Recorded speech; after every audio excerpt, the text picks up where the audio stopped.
मुंबईमध्ये आमदार रोहित पवार यांची ईडी चौकशी सुरू असून भाजपा सरकारविरोधात वाशिम इथे सुप्रिया गटाच्या वतीने जिल्हाधिकारी कार्यालयासमोर घंटानाद आंदोलन करण्यात आलं। यावेळेस राष्ट्रवादी काँग्रेस पक्षाचे मोठ्या प्रमाणात कार्यकर्ते इथे उपस्थित होते।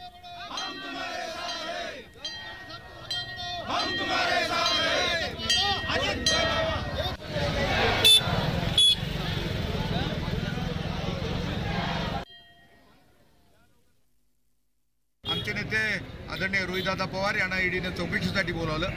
10 तास चौकशी केली, आज परत चौकशीसाठी बोलावलं।